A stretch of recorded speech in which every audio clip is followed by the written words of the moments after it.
Okay, सो हम लोग logic की बात कर रहे थे कि ऐसा क्यों नहीं लिख सकते। तो देखो, सबसे पहला कारण ये है कि आपके सामने अगर रेशो आ जाएंगे, जैसे ये 2:1, ठीक है, सपोज ऐसा रेशो आया, अब सामने वाला तो आपको बताएगा नहीं ना कि उसने ऐसे निकाला है या ऐसे निकाला है। तो सबसे पहला कारण ये है कि आप कोई एक तरीके को फॉलो करो इंडस्ट्री में, नहीं तो आप इस फॉर्मूले से निकाल रहे हो और आपका रेशो ऐसा आ गया, तो सामने वाले को तो यही लगेगा ना कि आपकी 1 रुपए की लाइबिलिटी और 50 पैसे की एसेट्स है। अगर आपने ये फॉर्मूला यूज कर लिया, कर सकते, डेफिनेटली कर सकते, कोई दिक्कत नहीं है। लेकिन मार्केट में अगर चीज चल रही है, जो चीज चल रही है, अगर आप उसके अगेंस्ट जाके काम करोगे, मुझे बताओ, आप किसी रेस्टोरेंट में जाते हो, ठीक है, और आपने वहां पर एक सादा खाना ऑर्डर करना है, तो आप वहां पर क्या बोलते हो? पालक पनीर बोलते हो या पनीर पालक बोलते हो? सब्जी का नाम बताओ। सब्जी का नाम पालक पनीर है या पनीर पालक है? पनीर पालक सर। पालक पनीर। कुछ भी बोलो, आएगा तो वही ना। आएगा वही, सेम चीज वही हो रही है यहाँ पर। पनीर कुछ भी सर। बोलो, आएगा तो वही चीज। लेकिन आप कभी भी जब उनके मेन्यू कार्ड देखते हो, तो मेन्यू कार्ड में क्या नाम दिखता है आपको हमेशा? पालक पनीर सर। देखो, आएगा वही इंग्रेडिएंट, सामान आएगा वही, मिलेगा वही, लेकिन लिखने का तरीका बस अलग था। ठीक है, तो ऐसे बहुत सारी चीजें हैं जो हम एक ऑर्गेनाइज तरीके से यूनिफॉर्मिटी के लिए मेंटेन करते हैं। दैट्स वाई यहाँ पर भी हमें यूनिफॉर्मिटी को मेंटेन करना है। दैट्स वाई हमारी इंडस्ट्री में करंट रेशियो को लेकर ये फॉर्मूला, मतलब हमें बोला गया ये तरीके को फॉलो करो। ये तरीका गलत नहीं है, मैं किसी भी एंगल से इसको गलत नहीं बोलता, बट क्योंकि हमारी इंडस्ट्री में इसको कोई क्या नहीं दे सकता, मार्क्स नहीं दे सकता। जैसे मैं आपको एक और एग्जांपल देता हूँ, ठीक है, और ये मैं मोस्टली अकाउंट्स की बैच में देता हूँ, ये तो मैनेजमेंट अकाउंटिंग की क्लास है। मुझे बताओ, लॉजिक आपको पता है क्या? हम बैलेंस शीट पढ़ते हैं, why we wrote liability on left hand side? Liability, क्यों हम लाइबिलिटी को लेफ्ट हैंड साइड में लिखते हैं? क्यों हम एसेट्स को राइट हैंड साइड में लिखते हैं? कोई कारण? अगर मैंने ऐसा लिख दिया, इधर एसेट्स लिख दिया और अगर इधर लाइबिलिटी लिख दिया, तो क्या मेरी बैलेंस शीट गलत हो गई क्या? बकायदा मैंने पूरे इधर कैश, मतलब इधर पूरी मैंने current assets, non current assets, balance sheet की टोटल बराबर, इधर भी लाइबिलिटी की पूरा आइटम बराबर लिखा, क्या ये मेरी बैलेंस शीट गलत है? No sir. बट एग्जाम में करके आना, ऐसी बैलेंस शीट बनाकर आना, मार्क्स मिलेंगे क्या? No sir. देखो, चीज तो गलत नहीं है, फिर मार्क्स क्यों नहीं मिल रहे? अब एकदम लॉजिकल चीज है ना। अगर मैं कोई चीज को इस साइड में लिख रहा हूँ बिना लॉजिक के, बिना तर्क के, सर क्या लॉजिक है? सच में कोई लॉजिक नहीं है। बस इतना था कि जो कंपनीज एक्ट 1956 का जो पुराना फॉर्मेट था टी डायग्राम का, वो कंपनीज एक्ट में लिखा हुआ था पहले ऐसा फॉर्मेट। तो बस एक्ट में भी लाने का लॉजिक क्या है? और फिर यहाँ से हमारे आप जैसी कॉमर्स के स्टूडेंट ने एक जोक बनाना शुरू कर दिया। जब भी शादी होती है तो बेचारे शादी में लेफ्ट हैंड साइड पर दुल्हन को बैठाला जाता है ना, मोस्टली लेफ्ट हैंड साइड पे बहुत जगह आप देखोगे दुल्हन को बैठाला जाता है। तो बोलते कि देखो ये लाइबिलिटी इसलिए लेफ्ट हैंड साइड में बनाया, बैठाला जाता है। तो कोई तर्क नहीं है, कोई लॉजिक नहीं है, बट चल रहा है ट्रेडिशनल कस्टम। और यही चीज जब आप ना जैसे मैं, आप इधर की बात करोगे, जो कौन सी कंट्रीज बोलते हैं, ये जो पाकिस्तान हो गया, अफगानिस्तान हो गया, इधर के कभी आप फाइनेंशियल स्टेटमेंट देखोगे, कभी वहां के भी यूट्यूबर्स के, कभी टीचर्स के वीडियोस देखना, वहां पर एसेट्स इधर लिखवाया जाता है, वहां पर एसेट्स इधर और लाइबिलिटी इधर लिखवाई जाती है जब बैलेंस शीट पढ़ाई जाती है ना। तो क्या वो कल्चर गलत कर रहा है क्या? वो गलत बैलेंस शीट बना रहा है क्या? नहीं भाई, सब कल्चर का फर्क है, हो गया। बस कल्चर और एटमॉस्फेयर का फर्क है, that's it, nothing more than it. कि भाई आपको ऐसा ही करना है, ये हमारा कस्टम, हमारा कल्चर ने हमको सिखा दिया। बस करंट रेशियो में भी वही बात है कि हम current assets divided by current liability लिखेंगे फॉर्मूले में। हम current liability divided by current assets नहीं लिख सकते, नहीं तो ये गलत मैसेज जाएगा। आप काम अच्छा कर रहे हो, सही कर रहे हो, लेकिन इसकी वजह से सामने वाले के माइंड में गलत मैसेज जाएगा। अब आपको पता है हमारी इंडियन मेंटालिटी, ठीक है, ये मेरी हायाबुसा है, ठीक है, ये मेरी हायाबुसा है, इसमें मैं गाड़ी चला रहा था और पीछे किसी को बैठाला था, ठीक है, और वो थे लंबे बाल वाले जो जिनको बैठाला था। क्या है आपके माइंड में सबसे पहले? क्या है सबसे पहले आपके माइंड में? बोलो। हाँ, कुछ तो झोल है। कुछ तो झोल है, मेरी सिस्टर है ये। लेकिन हमारी इंडियन मेंटालिटी, हमारी इंडियन मेंटालिटी सबसे पहले सोचने पे मजबूर करेंगे, लड़का लड़की साथ में जा रहे हैं ना, हाँ कुछ तो झोल है, कुछ तो झोल है। तो ये हमारा कस्टम, हमारा ट्रेडिशन, ठीक है, हमारा ट्रेडिशनल, हमारा कस्टम, हमारा कल्चर हमें ये चीज सिखाता है। हम जिस चीज के आदी हो गए ना, सबसे पहले चीज हमारे माइंड में वही आती है। करेक्ट। चल आगे बढ़ते हैं। तो होप आप लोगों को करंट रेशियो का फॉर्मूला रटने की जरूरत नहीं पड़ेगी। क्या है करंट रेशियो का formula? Current assets divided by current liability. और करंट एसेट्स क्या होती है उसकी लंबी चौड़ी लिस्ट हमने देख लिया, करंट लायबिलिटी क्या होती है उसकी लंबी चौड़ी लिस्ट देख लिया। आप अपने नॉलेज के लिए यहाँ पर चीजों को क्या कर सकते हैं, नोट डाउन कर सकते हैं, ठीक है। अच्छा, अब ना इसमें मार्केट में एक इसका स्टैंडर्ड नॉर्म चलता है। अगर आपको पूछ दिया जाए कि करंट रेशियो का स्टैंडर्ड रेशियो क्या है, तो आपको जवाब देना है 2:1। मतलब कभी भी मेरी 1 रुपए की लाइबिलिटी तो एट लीस्ट मेरा उससे डबल, ये मेरा स्टैंडर्ड रेशियो। अगर किसी का 2:1 ऐसा रेशियो आता है तो सही है। अगर मान लो उसका 1.5:1 है, मतलब उसकी करंट रेशियो अच्छी नहीं है। अच्छा हाँ, 2.5:1 आ गया तो यस इट साउंड गुड, मतलब इस रेशियो के ऊपर आना चाहिए, नीचे नहीं जाना चाहिए। तो ये एक स्टैंडर्ड रेशियो है। कन्वेंशनली मतलब होता है ट्रेडिशनल। ये ट्रेडिशनली हमारा जो करंट रेशियो है वो कैसा होना चाहिए, 2:1 होना चाहिए। तो हम मानेंगे कि हमारा सेटिस्फैक्ट्री है करंट रेशियो, जो हमारा करंट असेट्स है वो सही है करंट लायबिलिटी के कंपैरिजन में। ये बात क्लियर है क्या सभी को? जल्दी से हाँ ना में जवाब दे दो भाई, फिर हम हाँ आगे सर। बढ़ेंगे। ठीक है, ये आप हाँ लोग, सर। ये सारे करंट असेट्स आप लोगों ने लिख लेने हैं। अच्छा, जितनी बातें बता रहा हूँ सारी आप लोगों को पता है या कुछ आप लोगों को अननोन फैक्ट्स भी पता चल रहे हैं?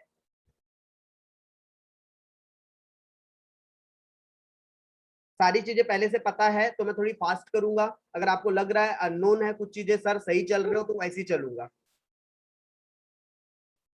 अरे बोल दो, पता है तो पता है, नहीं है पता तो नहीं पता। सर करंट रेशो पता नहीं था। ओके, करंट रेशियो पता नहीं था। ओके, करंट रेशियो का आप लोगों को एमसीक्यूज पॉइंट ऑफ व्यू से क्या क्या बातें याद रखनी है? तो पहली बात, आपको स्टैंडर्ड रेशियो पता होना चाहिए 2:1। दूसरी बात, आपको यह पता होना चाहिए कि इसमें करंट एसेट्स और करंट लायबिलिटी में कंपैरिजन होता है। तीसरी बात, आपको पता होना चाहिए कि जो करंट रेशियो है, ठीक है, करंट रेशियो को हम क्यों निकालते हैं, का पर्पस क्या होता है? अपने बिजनेस की कैश सॉल्वेंसी को देखने के लिए, अपनी बिजनेस की कैश सॉल्वेंसी को चेक करने के लिए हम क्या निकालते हैं, करंट रेशियो का इस्तेमाल करते हैं। ओके, अब मैं दूसरी लाइबिलिटी पर आता, सॉरी दूसरे रेशियो पर आता हूं जिसका नाम है क्विक रेशियो। इसी का नाम है लिक्विड रेशियो। इसी का नाम है एसिड रेशियो। ठीक है, इसी का नाम क्विक, इसी का नाम, यस सर, फॉर्मूले के लॉजिक और फैक्ट पता चल रहे हैं। ओके ओके, दूसरा हमारे पास क्विक रेशियो, लिक्विड रेशियो और एसिड रेशियो। सर सब क्या है? सब एक ही ताली के चट्टे बट्टे हैं। ठीक है, सब एक ही ताली के चट्टे बट्टे, नाम अलग अलग है बट सबका काम अलग है। लेकिन मैंने आप इसको थोड़ी देर पहले आपको समझाया था क्विक एसेट्स क्या होती है, क्विक लाइबिलिटी क्या होती है। तो मुझे अब उस हिसाब से, उस लॉजिक से बताओ तो फॉर्मूला क्या होना चाहिए क्विक रेशियो का? सर यहाँ तो लिखा दिया है फॉर्मूला, यहाँ लिखा दिया इसने फॉर्मूला। चलो ठीक है, देख के ही बताओ सही, क्विक रेशियो का फॉर्मूला क्या होना चाहिए? Quick assets divided by quick liability. Quick asset, sir रुको सर, हमको कॉलेज में कुछ और पढ़ा है। अरे मेरे को समझाने तो दो बाबा, कॉलेज में क्या पढ़ा है क्या नहीं उसको साइड में रखो फिलहाल में, ठीक है। नहीं ना सर, यहाँ पर ऐसा नहीं आता ना सर, यहाँ करंट लाए, अरे समझाने दो बाबा, मैं शुरुआत कर रहा हूं अभी।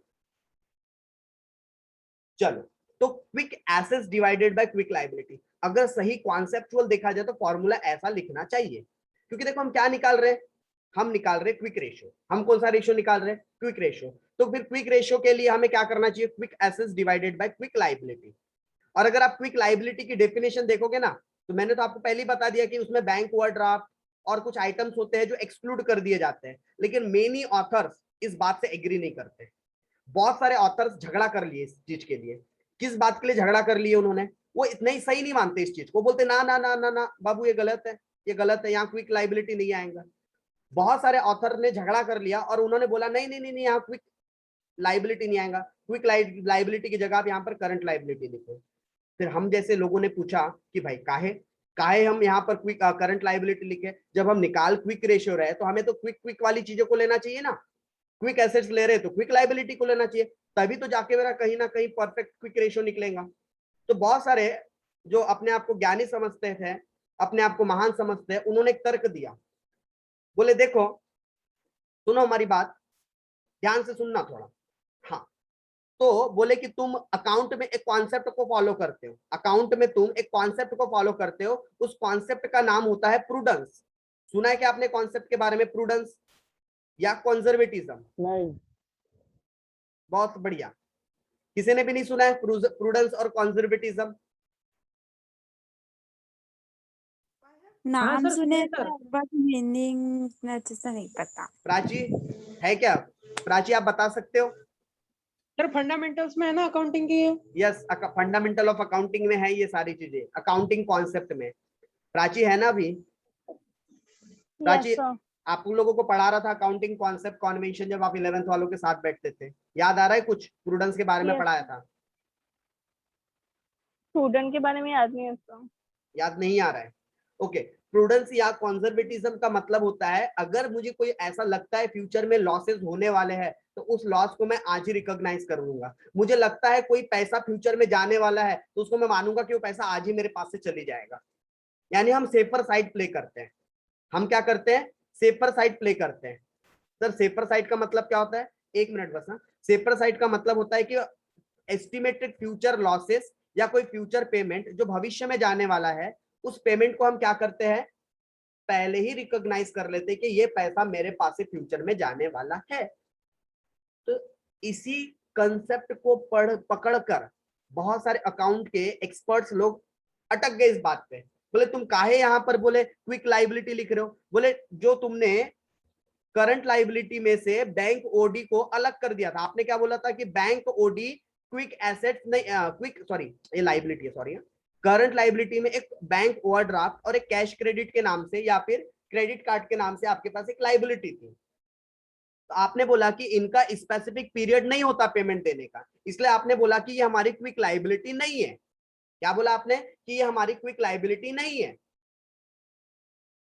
भाई लेकिन ये बताओ, ये क्विक लाइबिलिटी नहीं है लेकिन पैसे तो देने पड़ेंगे ना, कब तक क्या ब्याज ब्याज भरोगे? पैसे तो देने पड़ेंगे ना इनके। और अगर आप इनके पैसे देने वाले हो, मतलब या प्रूडेंस के हिसाब से इसे अभी तुरंत रिकॉग्नाइज करो। अगर आपको फ्यूचर में कोई चीज के पैसे पेएबल है, तो as per the conservatism concept, as per the prudence concept, आपने इसको भी ले लेना चाहिए। तो आप काहे यहाँ पर क्विक लाइबिलिटी लिख रहे हो?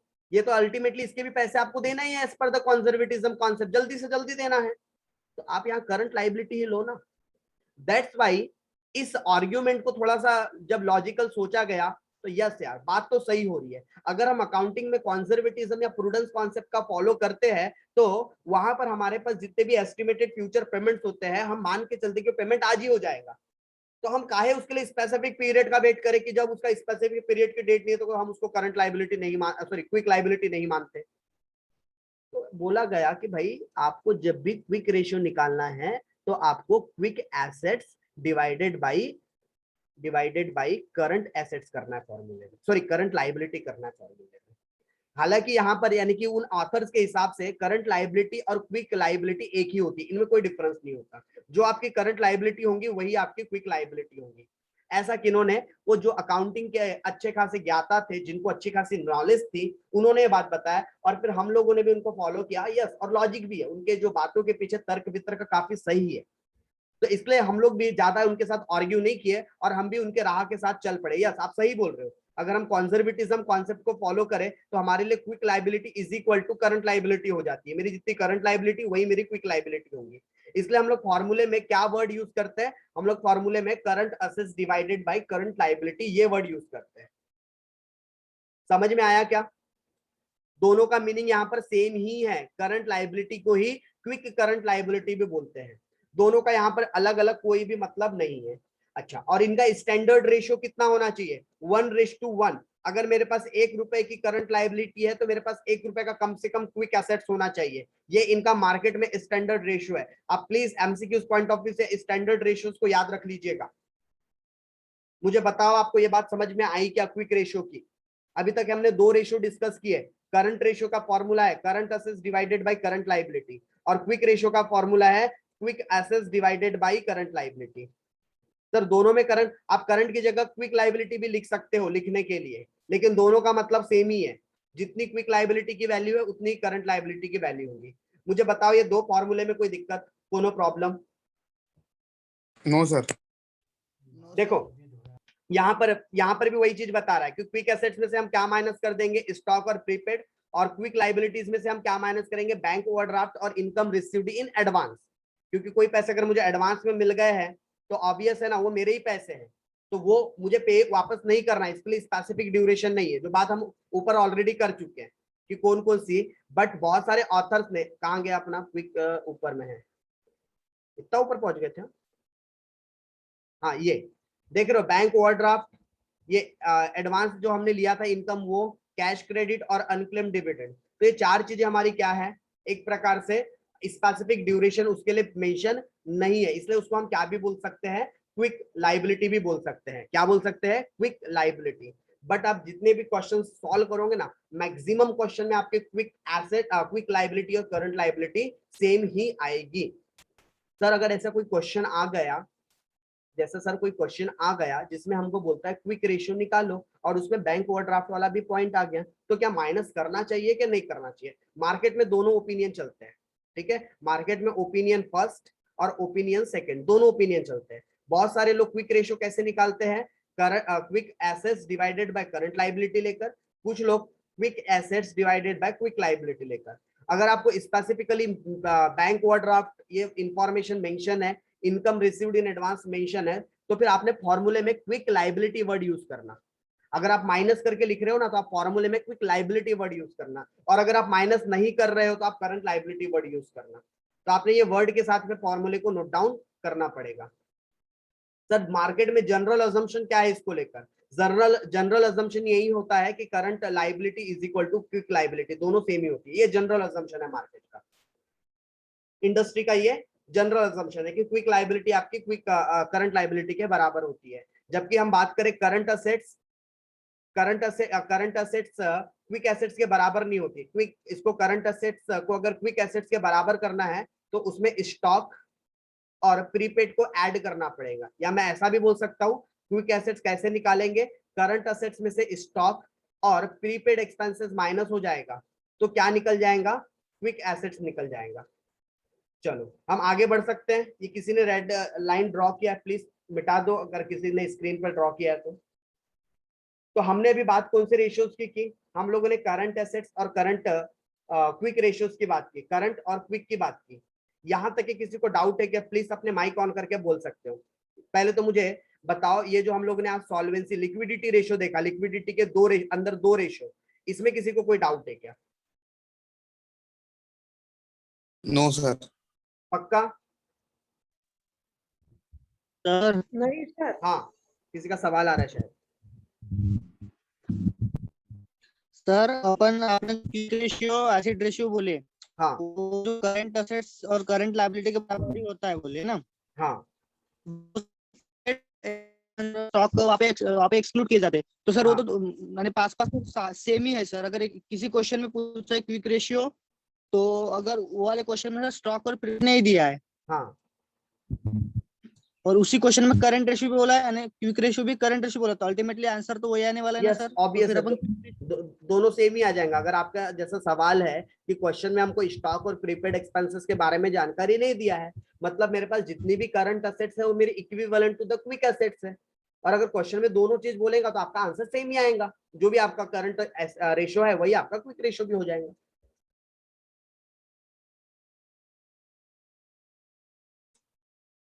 ठीक है खोमेंद्र, आपकी वॉइस अटक गई शायद। तो सर फिर क्विक रेशियो का फिर क्यों निकाला गया फिर क्विक रेशियो जल्दी से जल्दी अपन?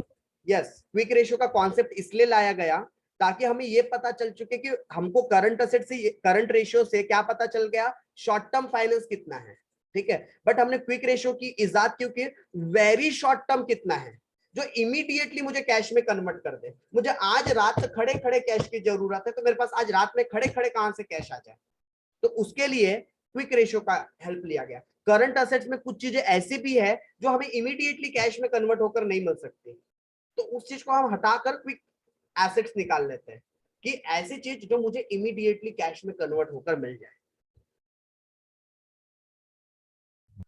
Okay sir. सर और ये इसमें जो quick quick ratio, liquid ratio और एसिड रेशियो। सर एसिड का फिर कैसे, एसिड का भी क्विक ही होता है? हाँ यस, एसिड का भी अगर आप मतलब देखोगे ना तो बहुत उसका भी मतलब यहाँ पर देखो, वो एसिड अपन वाली एसिड की बात नहीं कर रहे हैं, जो तेजाब वाला एसिड होता है ना वो अलग चीज होता है। यहाँ पर एसिड का मतलब किस चीज से रिलेटेड है? एसिड मतलब यही आपका कि जितने तेज ये चीज हो सकती है। और एक प्रकार से आप एसिड का भी मतलब देखोगे ना जो होता है वो भी बहुत ज्यादा तेज होता है। मतलब कोई ऐसी चीज जो बहुत फास्ट कैश में कन्वर्ट हो जाए, ऐसी चीज जो बहुत तेजी से कैश में कन्वर्ट हो जाए, उसे हम क्या कहेंगे? Acid ratio. Okay sir. Okay, और सवाल कुछ? नहीं सर। ठीक है, एसिड के अलग अलग जगह पर अलग अलग मतलब होते हैं। ठीक है, जैसे साइंस में एसिड का मतलब अलग है, अपने कॉमर्स ये रेशियो एनालिसिस में एसिड का मतलब अलग है। तो एक एक टर्मिनोलॉजी के अलग अलग जगह पर अलग अलग मीनिंग्स निकलते हैं, वैसे यहाँ पर इसका अलग मीनिंग है। चलो चलो, अब हम बात करते हैं किसकी? हम लोग अब सेकंड इसकी बात करते हैं, प्रॉफिटेबिलिटी। सर और अब सेकंड वाला नहीं बता रहे, बता रहा हूँ। ठीक है, हम चीजों को लिंक करते हुए चलेंगे। हम सेकंड पहले पढ़ रहे प्रॉफिटेबिलिटी रेशियो के बारे में। और मैं प्रॉफिटेबिलिटी अगर इस रेशियो के मैं टुकड़े करूँ ना, प्रॉफिटेबिलिटी रेशियो, तो हम दो तरीके से प्रॉफिट निकालते हैं। पहला तो मेरा जो प्रॉफिट निकलता है ना वो मेरे सेल की वजह से निकलता है। मैंने बिजनेस में कुछ सामान सेल किया, इसकी वजह से मुझे कुछ प्रॉफिट हो रहा है। और दूसरा मेरे पास प्रॉफिट होने का कारण होता है सेल नहीं, अदर देन सेल। मतलब मैंने कहीं पैसे इन्वेस्ट किए हैं, उस इन्वेस्टमेंट की वजह से अगर मुझे कोई प्रॉफिट हो रहा है, या मैंने कहीं पर कैपिटल लगाया है, उस कैपिटल की वजह से मुझे प्रॉफिट हो रहा है। तो दो अलग अलग बातें हैं कि अगर आप प्रॉफिटेबिलिटी रेशियो चेक कर रहे हो तो आपको देखना है कि सेल की वजह से कौन कौन से प्रॉफिट होते हैं और इन्वेस्टमेंट या कैपिटल की वजह से कौन कौन से प्रॉफिट्स होते हैं। तो पहले हम बात किसकी करते हैं? On the basis of sales. ठीक है, अगर मैं बात करूं on the basis of profitability ratio में, कि और है क्या पीछे स्लाइड्स? नहीं, देखो प्रॉफिटेबिलिटी रेशियो का मतलब क्या होता है? The ratio measures the operating efficiency of the firm and its ability to ensure adequate return to its share holder. मतलब ये प्रॉफिटेबिलिटी रेशियो ये बताता है कि आपने कितने बिजनेस में पैसे कमाए हैं, कितने परसेंट आपने पैसे कमाए हैं। The profitability of the firm can be measured by the profitability ratio, कि मैं कितनी बिजनेस को एफिशिएंटली चला रहा हूं, मैं बिजनेस में कितना प्रॉफिट बना रहा हूं, मैं इस प्रॉफिट रेशियो की मदद से इजीली लोगों को बता सकता हूं। ठीक, अब उसमें हमारे पास इसको निकालने के लिए दो अलग अलग इनकम को मेजर किया गया। पहला तो हमें सेल्स के बेसिस पर बताया गया और दूसरा हमें इन्वेस्टमेंट के बेसिस पर बताया गया। तो पहले हम बात करते हैं सेल्स के बेसिस पर। तो देखो, अगर मैं कोई सामान बेचता हूं, खरीद के लाता हूं, बेचता हूं, डायरेक्ट नेचर के एक्सपेंसेस करता हूं, तो मुझे ग्रॉस प्रॉफिट मिलता है। मुझे क्या मिलता है? Gross profit. तो ग्रॉस प्रॉफिट कितना है इसे मुझे अगर रेशियो टर्म में बताना है तो उसके लिए मैं जीपी, ग्रॉस प्रॉफिट रेशियो निकालता हूं। ठीक है, उसके अलावा मैं फिर प्रॉफिट, ये ग्रॉस प्रॉफिट में से कुछ मैं जो इनडायरेक्ट नेचर के एक्सपेंसेस होते हैं, उस इनडायरेक्ट नेचर के एक्सपेंसेस को माइनस करता हूं तो मेरे पास नेट प्रॉफिट आ जाता है। क्या आ जाता है? Net profit. और इस नेट प्रॉफिट के लिए मैं अगर कुछ रेशियो निकाल रहा हूं तो उसे मैं कहता हूं नेट प्रॉफिट रेशियो। उसे मैं क्या कहता हूं? Net profit ratio. इसमें एक और रेशियो होता है, यहां लिखा नहीं है बट मैं यहां पर लिख कर दे रहा हूं आपको, ऑपरेटिंग।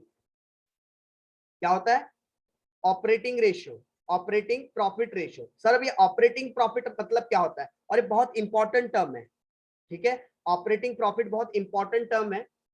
शायद इसको हम कल, क्योंकि इसमें समय लगेगा, मैं 10 मिनट लूंगा। क्यों? क्योंकि जो हमारे पास नेक्स्ट यूनिट आने वाला है ना, फंड फ्लो, तो फंड फ्लो में भी ऑपरेटिंग प्रॉफिट वाला कॉन्सेप्ट काम में आएगा। तो इसके ऊपर मैं बहुत टाइम लूंगा, बहुत टाइम मतलब एटलीस्ट 10 मिनट लूंगा। और अभी अपने पास 10 मिनट के टाइम है नहीं कि मैं ऑपरेटिंग प्रॉफिट रेशियो आपको बहुत डिटेल में समझाऊं। ठीक है, तो ऑपरेटिंग प्रॉफिट हमें बिजनेस में मिलता है तो उसका रेशियो निकालना, उसको बोलते हैं ऑपरेटिंग प्रॉफिट रेशियो। फिर उसके बाद हमें एक ऑपरेटिंग रेशियो भी निकालना पड़ता है। ये भी हमारा प्रॉफिटेबिलिटी का ही है, मतलब ये एक्सपेंसेस के लिए होता ही है, जिसे हम क्या बोलते हैं? ऑपरेटिंग या फिर operating expenses ratio. Operating expenses, कि मेरे को धंधा करने के लिए कितना खर्चा आ रहा है उसके लिए मैं रेशियो निकालता हूं। और उसके अलावा मेरे पास अलग अलग बहुत सारे छोटे मोटे एक्सपेंसेस के रेशियो निकल सकते हैं। लाइक मैं बोलूं तो मैं सैलरी के लिए रेशियो निकाल सकता हूं, मैं बोल सकता हूं मेरा परचेस रेशियो निकल सकता है, मैं एडवर्टीजमेंट का रेशियो निकाल सकता हूं, मैं उसके अलावा मैं और कुछ भी, जैसे लाइक मैं डेप्रिसिएशन का रेशियो निकाल सकता हूं, मैं कोई भी खर्चों का क्या कर सकता हूं? रेशियो निकाल सकता हूं, किसी भी एक्सपेंसेस का मैं रेशियो निकाल सकता हूं। इलेक्ट्रिसिटी बिल का मैं रेशियो निकाल सकता हूं। तो ये मेरे पास बहुत अलग अलग टाइप के एक्सपेंसेस रेशियो रहेंगे। और उसके अलावा लास्ट हम लोग एक चीज और इसमें डिस्कस करेंगे, वो रहेगा इनकम रेशियो। जैसे मेरे डायरेक्ट इनकम तो मुझे पता है, मैं कुछ इनडायरेक्ट इनकम के लिए भी रेशियोज निकालता हूँ कि मेरी इनडायरेक्ट इनकम मेरे सेल के कंपैरिजन में कितने परसेंट हुई है। हालांकि ये वाले पॉइंट उतने ज्यादा रेलेवेंस नहीं रहने वाले, आखिरी के 2-3 पॉइंट। ओके, तो हमें इनकी डिटेलिंग करनी है, तो एक काम करते हैं, डिटेलिंग को कल शुरुआत करते हैं, ठीक है, क्योंकि अभी क्लास का मेरा वो क्या बोलते हैं 12th के 6 बजे से क्लास है, तो फिर वो मिक्सअप हो जाते हैं, वो बच्चे फिर ज्वाइन कर लेते हैं 6 बजे। तो इस कॉन्सेप्ट को हम कल शुरुआत करेंगे, और कल आप लोग ना थोड़ा सा और जल्दी आना। सर क्या कर रहे हो सर, मार दोगे क्या? ज्यादा नहीं, 4:40 से शुरुआत करेंगे, 4:40 से। कितने से? 4:40 से। तो कल हम 4:40 से एग्जैक्टली स्टार्ट कर देंगे। ओके जी सर। Okay, yes sir. तो अभी हम क्लास को करते हैं यहीं पर पॉज, आगे की चर्चा करेंगे कल शुरू। और जितनी बातें आज बताया हूं, और मैंने आपको ये पीपीटी की लिंक भी आपके ग्रुप में शेयर कर दिया है, तो आप लोग भी यहाँ से अपने फॉर्मूलेज और कॉन्सेप्ट को नोट डाउन कर सकते हैं, right? Yes sir. Yes sir.